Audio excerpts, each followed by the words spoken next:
Bon, ben suis-moi, du coup je vais te montrer comment s'installer dans le refuge. Donc ici c'est la salle commune, c'est là où on va manger ce soir. Donc ce soir il y a 50 personnes qui vont manger ici. C'est là où aussi on va prendre le petit déjeuner tous ensemble le lendemain. Les dortoirs sont vraiment pas loin, ils sont tout autour de la salle commune, pour ici. Donc vraiment pas loin de la salle commune, il y a les sanitaires. Donc en refuge c'est vraiment succinct. D'une part parce que tous les matériaux qui sont montés ici sont montés en hélicoptère, donc on fait souvent les bâtiments avec le minimum.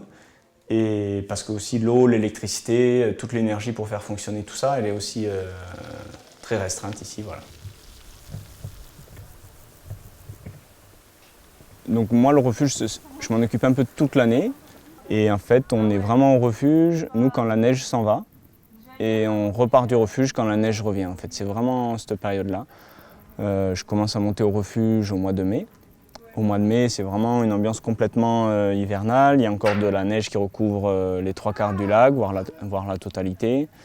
Et après, voilà, au mois de juin, il commence à avoir un peu plus de monde. Au mois de juillet, août, c'est là où il y a vraiment le plus de monde. C'est un public familial. On n'a plus besoin du tout d'équipement pour faire les randonnées qui sont autour du refuge. Et après, voilà, au mois d'octobre, c'est vraiment nos derniers jours au refuge. On est ici, la partie de l'année où il n'y a pas de neige.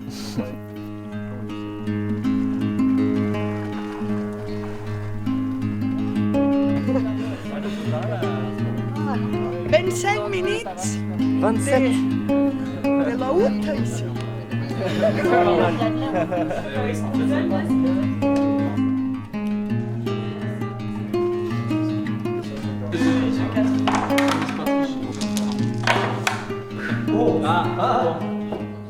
Moi je viens de La Réunion, de l'île de La Réunion.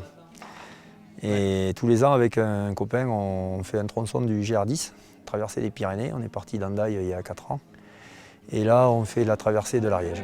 Il y a une bonne ambiance, on est une cinquantaine. Je crois qu'on ne va pas tarder à manger. Donc, du coup on va attaquer la soupe pour ce soir.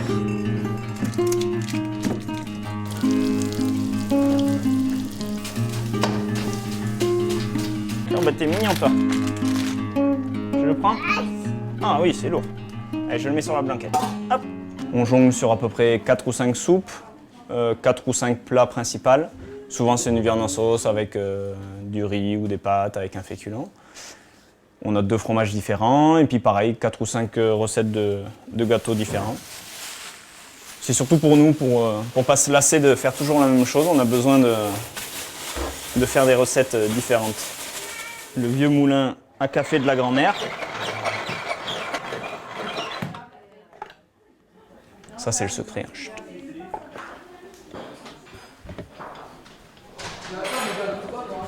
On accueille les gens au fur et à mesure de l'après-midi quand ils arrivent. Et le soir, ben voilà, on agence un peu les tables pour ne pas diviser les groupes, pour que tout le monde ait une place sans diviser les groupes. On met des Espagnols avec les Français, on met les enfants avec les seniors, et voilà. Vous allez voir, ce soir, ça va être un joyeux cohue. À table, à table! Et alors, quand vous allez rentrer à l'intérieur, il y a quelqu'un de notre équipe qui va vous placer selon les groupes que vous êtes. Voilà.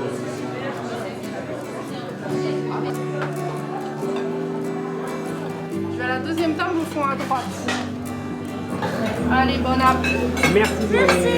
Tu sers comment d'abord de te servir? Je viens de Paris, à la base. Je suis à Carcassonne en vacances, là, pas très loin de Toulouse. Et voilà, on est venu passer 3 jours ici. Là.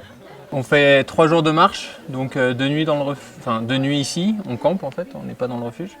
Et voilà, l'idée c'était de partir de la vallée, de dormir ici, de faire le petit sommet qui est le Craberne là, dans la journée, et puis demain on redescend et on rentre.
Il y a à la fois un public qui vient faire les sommets qui sont aux alentours, et il y a aussi maintenant complètement un public familial ou un public découverte, quoi, on pourrait dire, dont la destination, ça ne va pas être forcément le sommet, ça va être d'abord le refuge.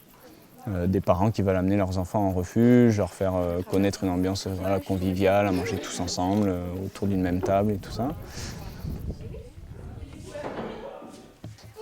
Pour moi, les plus grosses difficultés de ce métier, c'est l'endurance un peu du travail. C'est vrai que c'est qu'une saison, c'est sur l'été, mais c'est tous les jours. Et donc voilà, c'est vrai que ça, sur toute la longueur de la saison, ça peut peser, ça peut être un peu compliqué, mais je ne changerai pas de métier. Voilà. Au printemps, avant que la saison commence, moi je suis impatient de remonter ici, je suis impatient de faire de nouvelles choses, je suis vraiment impatient. L'été, en fin d'été, l'automne, je suis crevé, je suis content de rentrer en bas aussi, mais non, globalement je suis heureux.